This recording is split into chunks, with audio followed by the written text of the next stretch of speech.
Welcome back to the Lore and Valor podcast. I am joined once again by my friend Monalisa Foster, author of romance, science fiction, space opera, military science fiction, and hard science fiction, and possessor of the physics degree to back it up, who, as I love to point out, writes about human drives, not hyperdrives, in her own words. Thanks for joining me again today, Monalisa.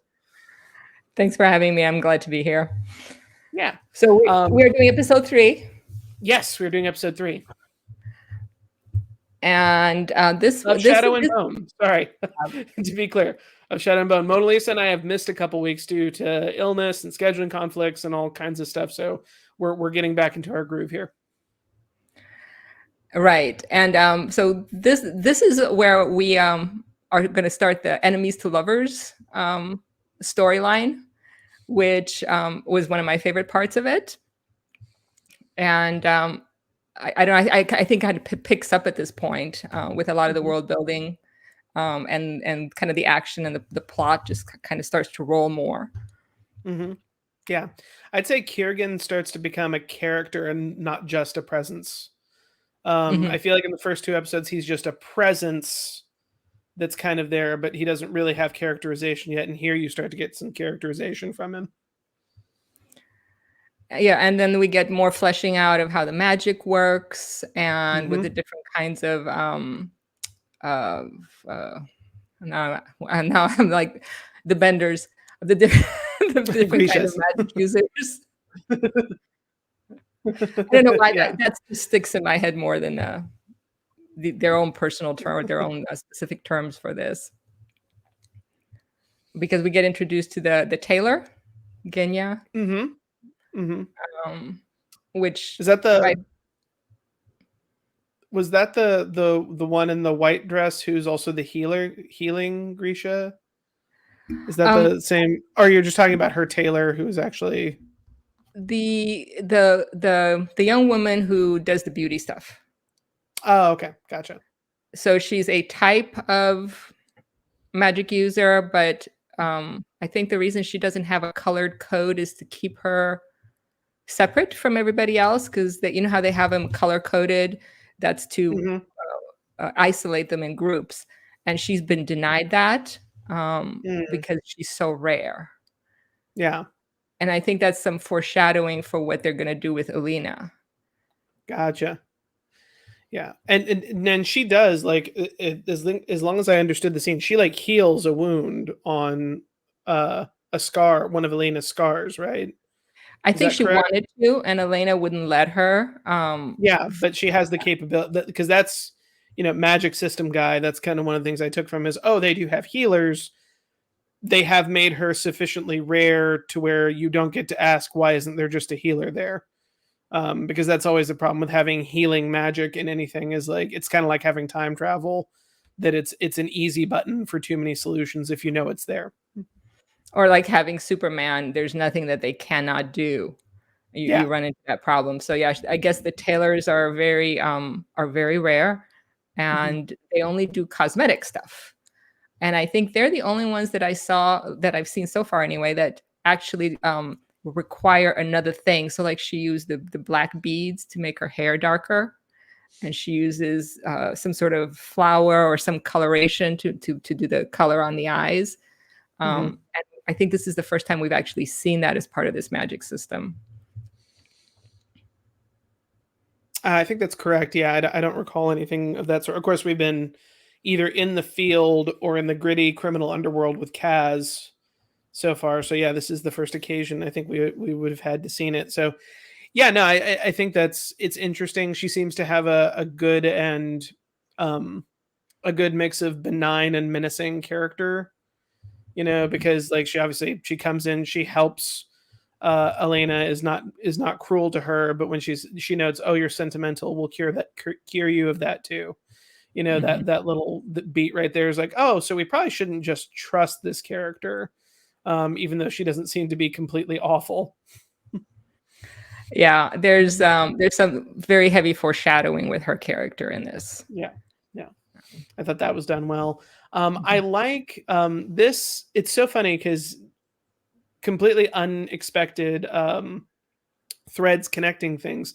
So the creature, the white stag with the incredibly ornate rack of antlers.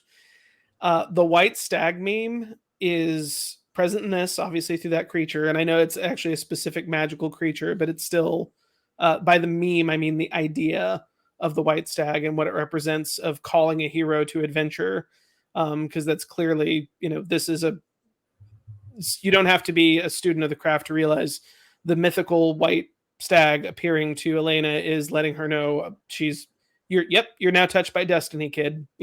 Follow me. It's actually, that is at play also over in the terminal list. The terminal list that I'm doing with Mike Massa and Sam Platiski, that is the white stag.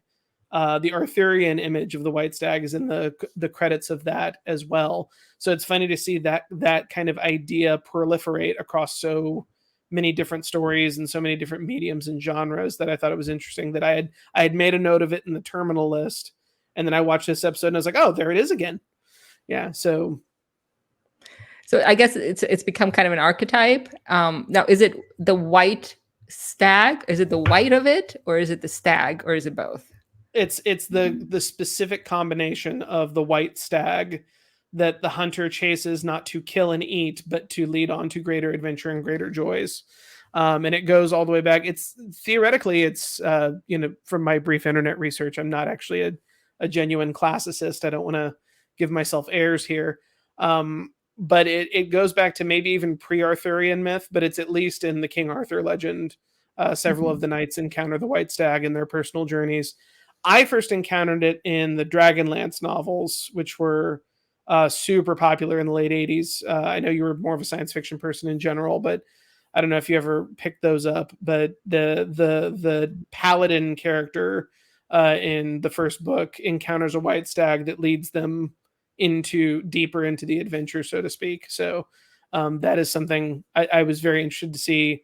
I don't know if that creature is in the book as well. I would assume so. It's kind of a big insert. So this author uses it. Jack Carr, who's a former Navy SEAL with a book deal, uses it. And, all the way back to Chaucer and the people who are writing about King Arthur all embrace this myth. This mythos of the white stag is interesting to me to see that across so many very, very disparate properties. And justifies my decision to cover so many disparate properties with my YouTube channel. The stag is the bone from the title. Oh, okay, that makes sense. Yeah, so Kerrigan is the shadow, and the stag is the bone. Gotcha. And gotcha. Yeah, so and I guess I've seen different versions of it. I was thinking about lion, like white lion. That's why I was asking if it was specifically the stag. But yeah, the stag was in the Arthurian stuff. It was with the Grail usually. Pictured with the Grail. Yep. Usually related to the Grail. Correct. And it's an interesting way she's using it.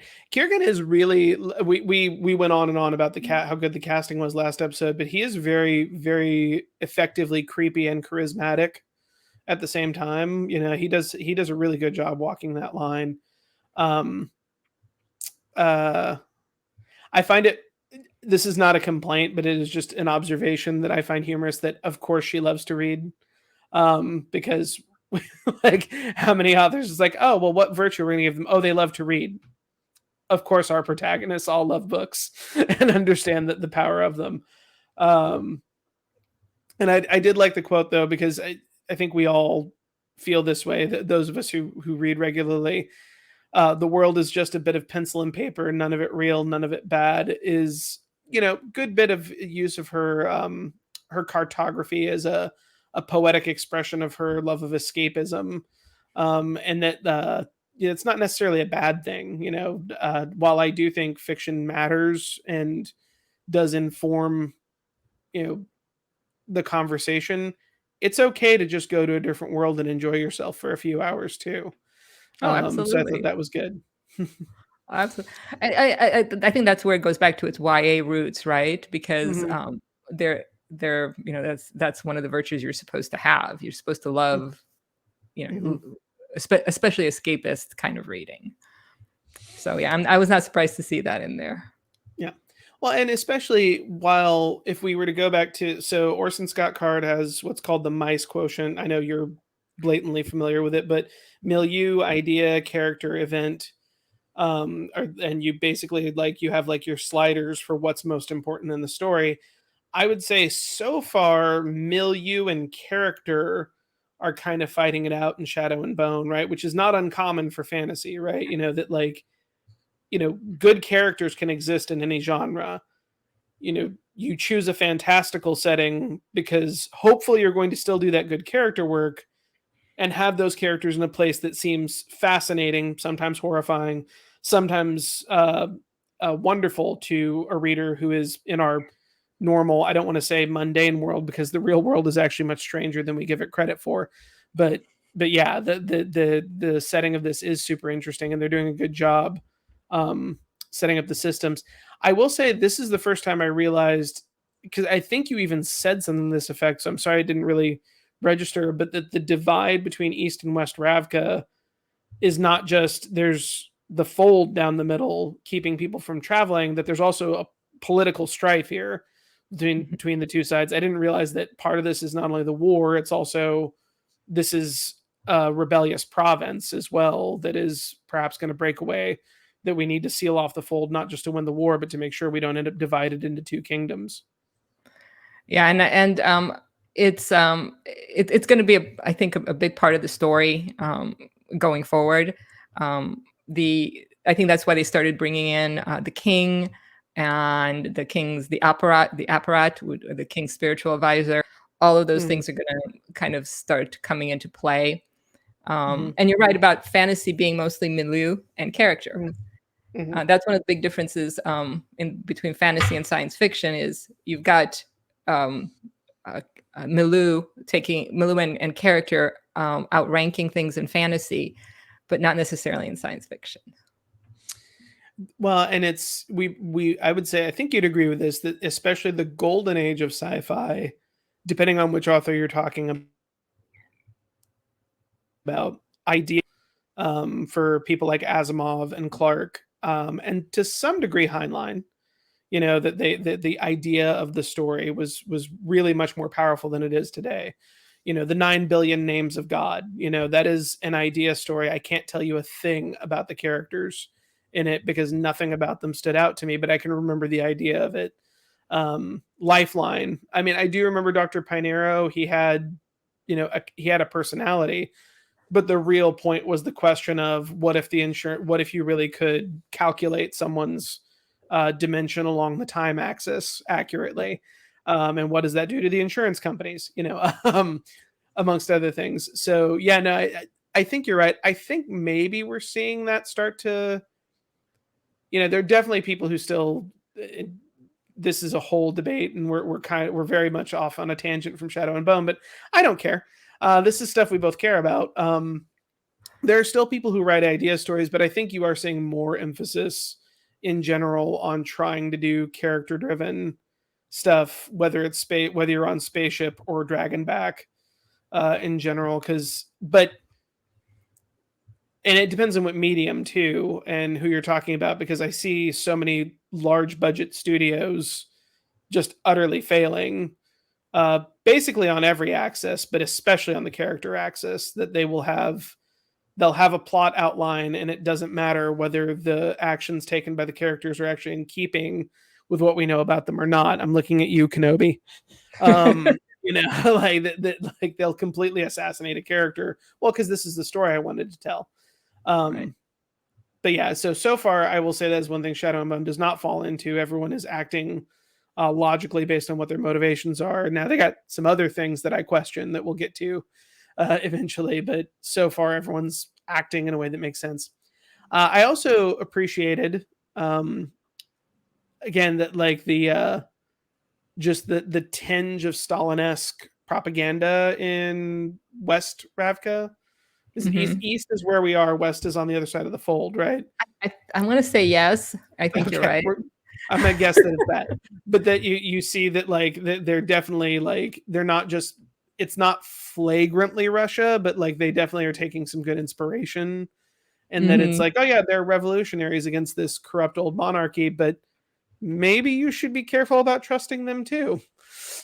When I saw those posters on the walls, Hmm. Stalinist is exactly where I went. That was the first place that I went. And, Hmm. the way that they even portrayed the king and the queen in this as very shallow people who are all about, Hmm. appearances and optics and politics. Hmm. It's like, "Oh, you guys are setting them up for a fall," Yeah, because yeah, and nobody likes that. yeah, and for one reason or another, you and I just spent a long time knee deep in the final days of the Romanovs. Mhm. And it is pretty recognizable. I did like the the tailor understanding the system well enough to be like, no, we're not putting you in a gown. We're putting you in a uniform because that's what they'll expect you to look like, like that it is. Yeah. And that veil that they put on her, I was like, "Oh god." No. But I totally once she explained it that this was the king's vision of the army, it made perfect sense, and I really appreciate the fact that they bothered to world build, that and didn't just not explain it, because Yeah. obviously we didn't see anybody else with a veil, um, Hmm. and even, once they started, in the next section where she was expected to do a demonstration for the court, I was initially very surprised at how much of, not a Mary Sue they made Elena, because she can't summon light on her own. Yeah. And then when they went to the training, she got her ass kicked. Hmm. Yeah, no, I So really appreciated that sequence, and that, like, a few minutes learning how to throw a punch without breaking your wrists is not the same as being ready to fight. Yeah, and that, the Grisha who tried to bang Mal is still a racist twant. Like, and furthermore, I love the logic of, oh well, we want to train her for self defense because of course you would, but that bitchy McBitch face, I can't remember her name, Zoya. is Zoya. There you go. Is she gets her ass chewed? That it's like, no, no, this is the most valuable asset in the empire. You don't get to just knock her around. Sorry, like, like you are gonna get your ass chewed for that one. And I'm sure, like, well, I'm not sure. Like, I would wager we're eventually going to find out what Zoya's problem is and why she has so much angst. I would guess that they're going to humanize her more, maybe not redeem her, but humanize her more. But I did appreciate, like, unlike the mess tent scene from episode 1, where you're not feeding one of the soldiers that's supposed to be doing a job for you. This one's like, no, no, no, you don't get to just be a douchebag in a way that endangers the mission without your chain of command ripping you up for it. The thing that they're showing with Zoya is, I don't know, complexity is not the right word. Mhm. Female friendships are weird. Okay, the part where she Monalisa says, said it, not me. "Ooh," yeah, exactly. Well, Lisa gets to say this because she has ovaries. Um, she puts her arms around her after she says something out loud that's very complimentary, and then whispers in her ear the exact opposite. And what did Alina do to her? Nothing. Nothing. Mm, All you have to do is exist, and for whatever reason, be perceived as a rival, as a romantic rival, or which in this case, I think Zoya has a thing for Kerrigan. So it's okay. not just that she had a thing for Mal; she had a thing Mm, for Kerrigan. So it's okay. like, yeah, and they all pretend to each other's face to be nice and supportive and kind, and then they go around stabbing each other in the back. So I can really appreciate the reality of the relationships in this series just for that. Fair enough. Fair enough. No, and I did pick up on the tension that Zoya. I'm gonna try to remember her name now. Zoya did have the hots for the Kiergan, which is, I mean, to be expected. Not only is he gorgeous, he has all the status in the world. Um, yeah, so that was good. On the B plot for a little bit, because I think that, like, if we were to keep going through um, Elena as we kind of get close towards the end, and I want to save that for a little bit later with a female Yoda. And but with Kaz and his crew are now in West Ravka. And that's when we start to discover about the dissident political movement and Grishas who do not serve in the army but are illegal. I found all this very interesting. I did like the introduction of Nina Mhm. as a rogue Grisha. I was like, oh, 3 episodes in and we've got a new character. Okay, who is this? How much do I care? Um, Not that it was bad. And then you have this new element of the Druskella, the like now this is something I was confused on. Were the Druskella a segment of a society, or are they an entire society that hates magic users? I Okay, wasn't so quite clear on that. my understanding was that they are the witch hunters. So Yeah. The Grisha are witches, and this Yep. is a special unit of witch hunters. And who do So they they have work for? the Fjerdans. They are Oh, the Fjerdan. Fjerdans. Okay, gotcha.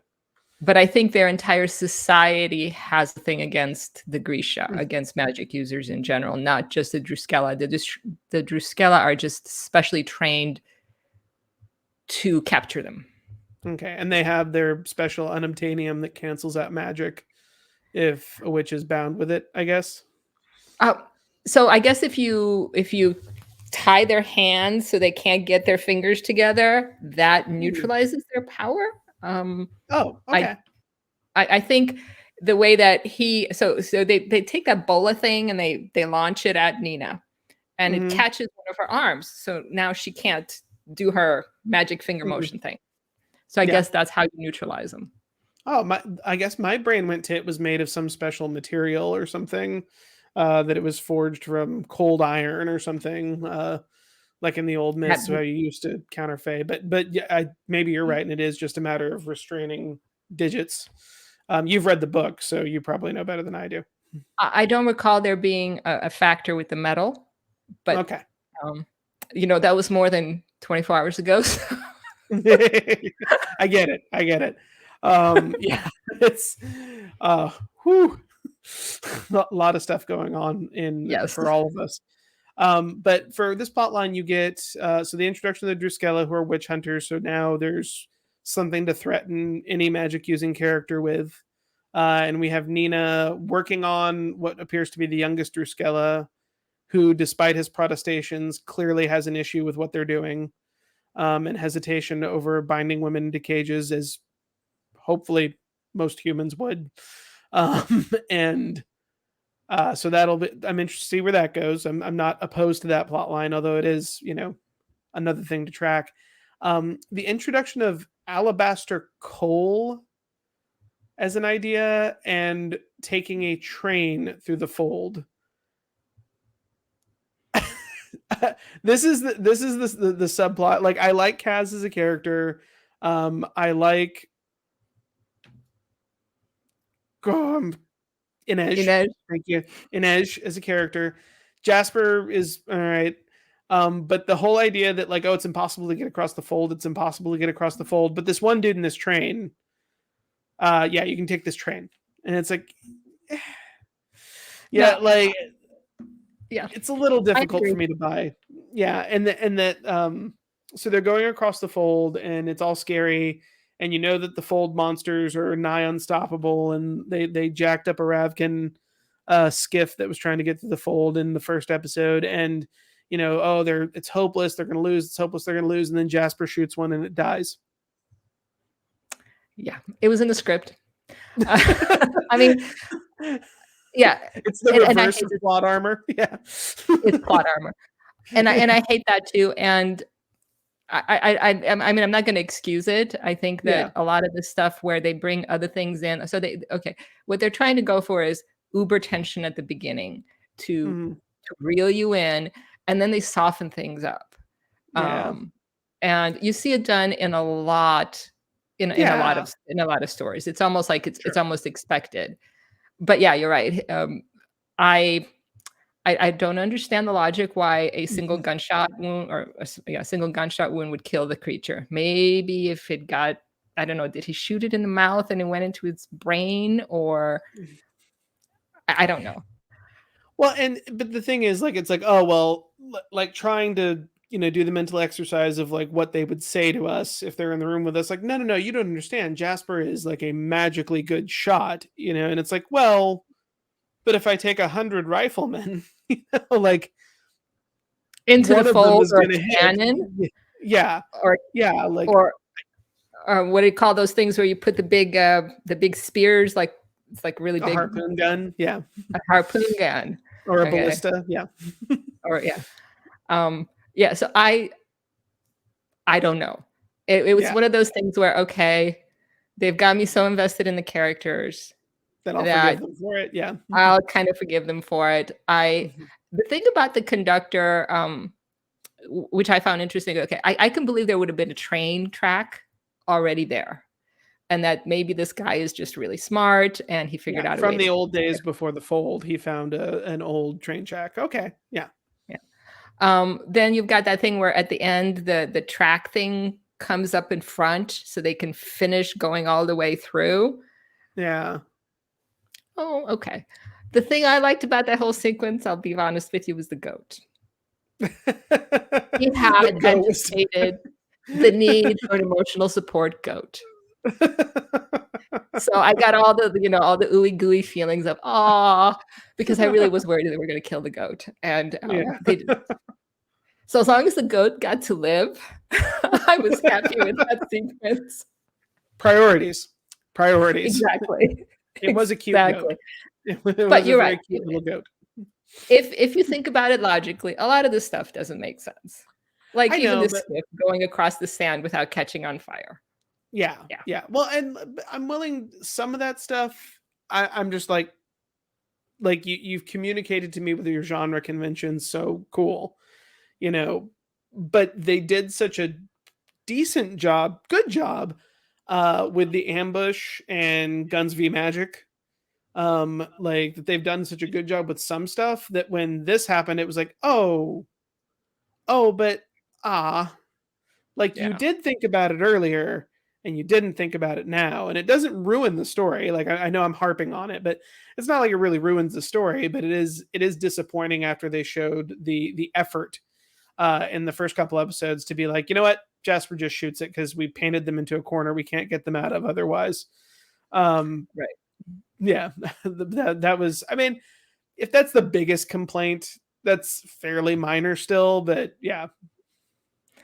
Well, I started reading the other books that were part of this, trying to see Hmm. if this is the second storyline. Hmm. And I didn't get very far into it. I didn't find the voice in the multiple third person viewpoint um, to be as compelling as the first person narration by Elena. So I didn't get Okay. very far into it. But it didn't have any of this stuff with finding the guy that came across the fold that was in the pilot. So Hmm. I'm beginning to think that I'm totally wrong on this, that it's not that second line of trilogies. And it may have just been something that Netflix put in there, which would Yeah. actually make sense with what you were saying before, in that the world building was pretty good initially, and now they seem to be backtracking off of it. And that could be why. Yeah. Somebody who actually follows this a little bit more closely might let us know in the comments or something. But Yeah. um, Absolutely. it does have that feel of not necessarily retconning, but trying to fix a plot line that wouldn't otherwise work. Yeah. Um, Minor note, but I did like this time Kaz's powers of observation made more sense because he just noticed a difference in a currency type. Which I'm like, oh, okay, well that's reasonable. He's not, he doesn't happen to find the exact person he needs randomly at one of Mhm. his gaming tables. So that made a little more sense. Let me see what else. Talked about the separatist movement. Um, yeah, no. Overall, it's a solid episode. I think I like the second episode a little bit better.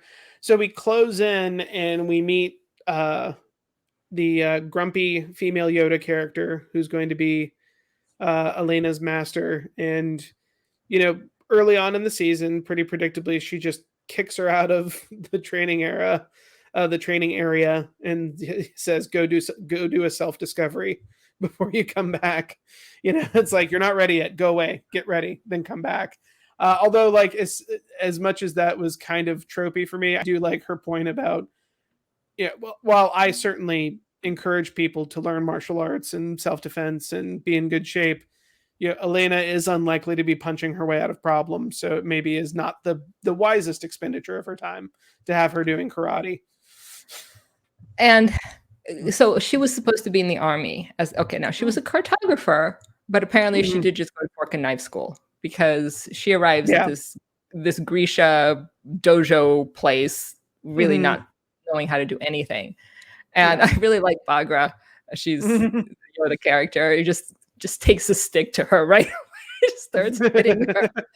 It's reminiscent of the schools in Romania. So, yeah. It's like, you got the wrong answer, you got hit. I mean, that's a method. What? I said that's a method. Well, in some places it's the only method, fortunately. But she, the actress that plays her, that's Madame Hooch from Harry from Potter. the Harry Potter. Yeah, the Quidditch teacher, or the flying, the broom, the broom instructor. Yeah, you're right. I can't believe I missed that. I'm a moderately large Harry Potter fan, sort of. It's okay.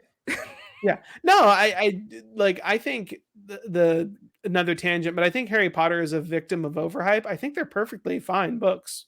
They're good, they're enjoyable, they're reasonably well constructed. There are certainly things I can nitpick. Like, you don't hear the word for Voldemort's followers until the third book.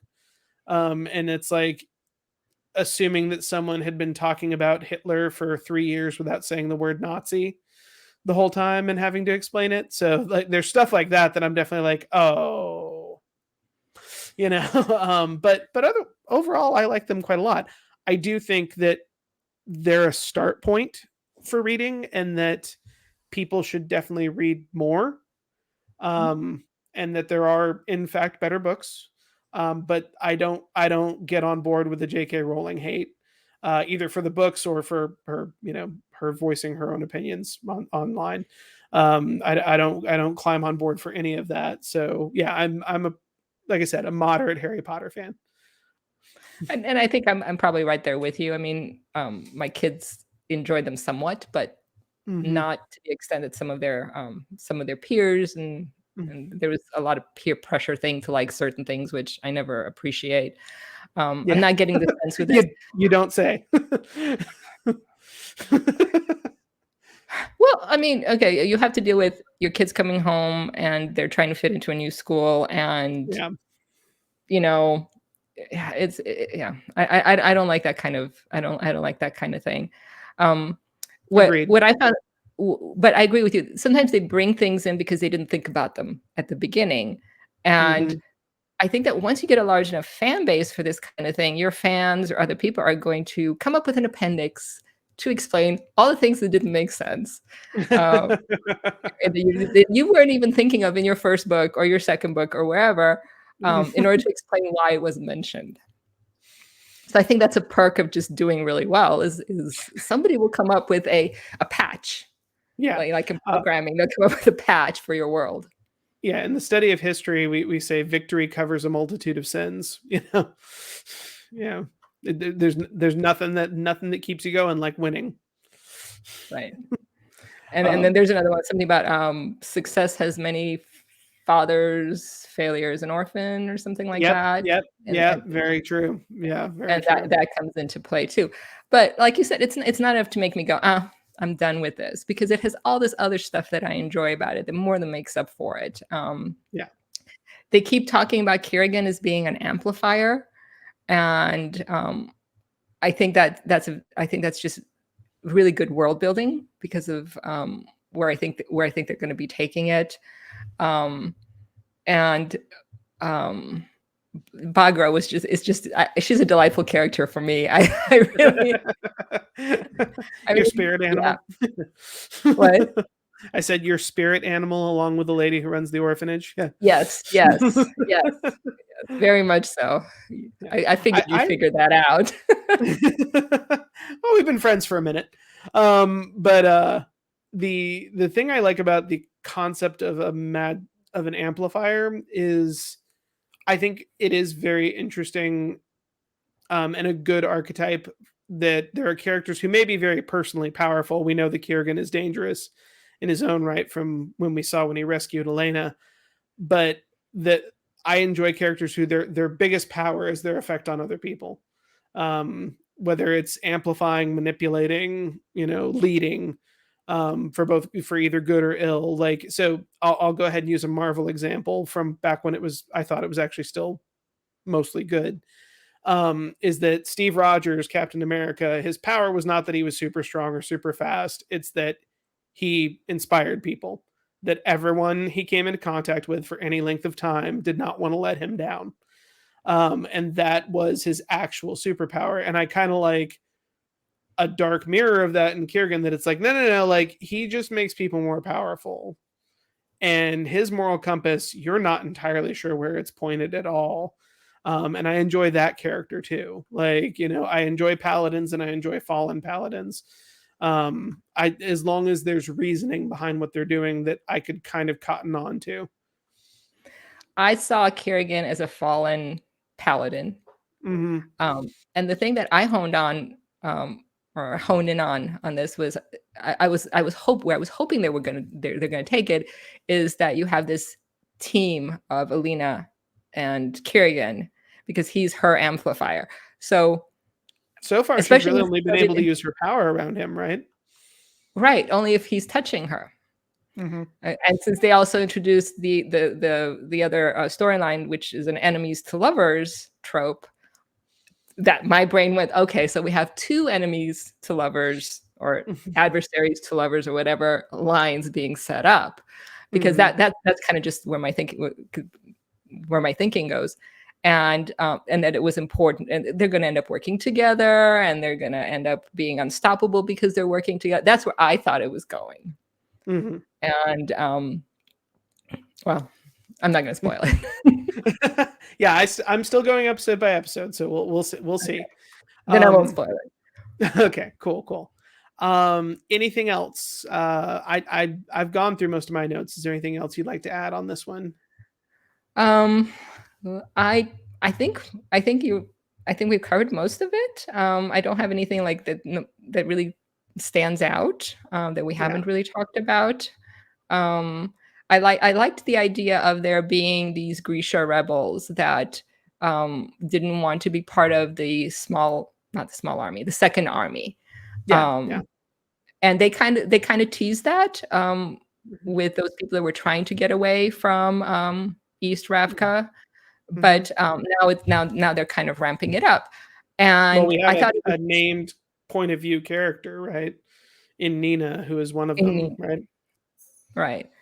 And that was another thing that I really, even though they teased it, I hadn't quite expected. I for whatever reason, I thought, oh, if you're a Grisha, you are on board, because this is what gets you social status, and now you're accepted and you're feared. And sometimes being feared is more important than being accepted. And then we don't like to think of it that way, but it's a brutal world in most places of the world. Right. And it sounds like, just from the flashbacks, that they were persecuted for their powers.